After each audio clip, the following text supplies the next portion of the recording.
Setiap kota itu kan punya ceritanya masing-masing ya. Tapi kayaknya nggak banyak deh yang pusat ceritanya itu soal hubungan ayah dan anak.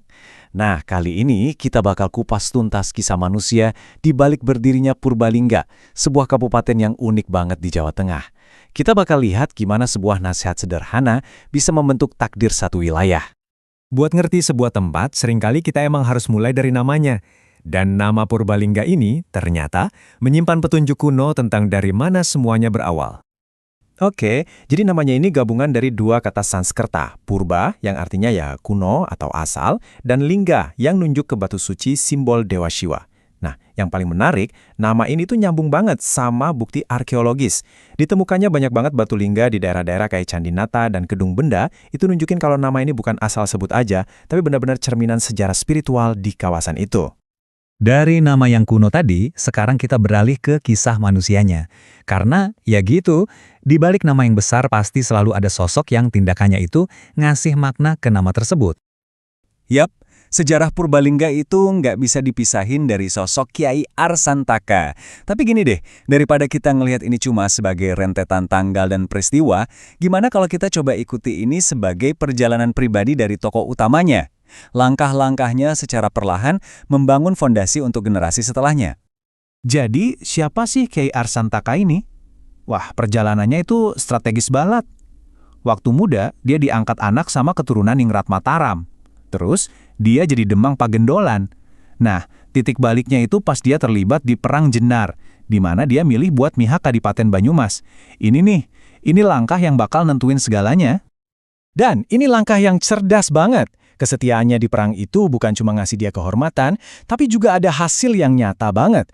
Adipati Banyumas sampai ngangkat putranya, Kiai Arsayuda, jadi menantunya. Wah, ini kan aliansi kekuatan yang penting banget dan jadi kunci buat langkah selanjutnya. Nah, aliansi inilah yang jadi fondasi buat langkah berikutnya. Sekarang, fokus ceritanya geser nih ke generasi selanjutnya, dan ke satu keputusan yang paling penting dalam sejarah Purbalingga. Disinilah momen kerennya, di mana visi seorang ayah ketemu sama aksi nyata seorang anak.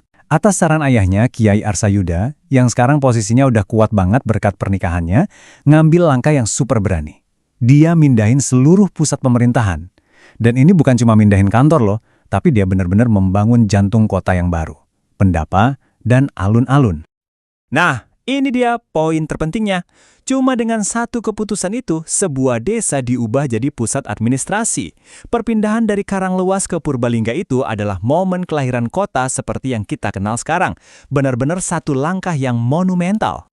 Tentu aja ya, cerita yang sedramatis ini kan butuh bukti. Gimana kita tahu kalau ini bukan sekedar legenda yang diceritain turun-temurun? Untungnya, para sejarawan punya jawabannya. Ternyata cerita ini nggak berdiri sendiri. Para sejarawan itu merekonstruksinya dengan ngebandingin banyak banget sumber. Mulai dari naskah-naskah kuno kayak Babat Onyeh dan Babat Purbalingga, sampai ke catatan resmi dari arsip kolonial Hindia Belanda. Kombinasi inilah yang ngubah cerita lisan jadi fakta sejarah yang bisa kita cek kebenarannya. Dan semua penelusuran sejarah ini akhirnya mengerucut ke satu tanggal resmi. Lewat peraturan daerah di tahun 1996, tanggal 18 Desember 1830 ditetapkan sebagai hari jadi Kabupaten Purbalingga. Jadi ada stempel resminya untuk kisah yang luar biasa ini. Oke, itu kan sejarahnya. Terus, apa hubungannya sama Purbalingga hari ini? Gimana coba kisah pendirian ini ngebentuk identitas Purbalingga di abad ke-21? Yuk kita lihat koneksinya. Nah, ini dia transformasinya yang keren banget.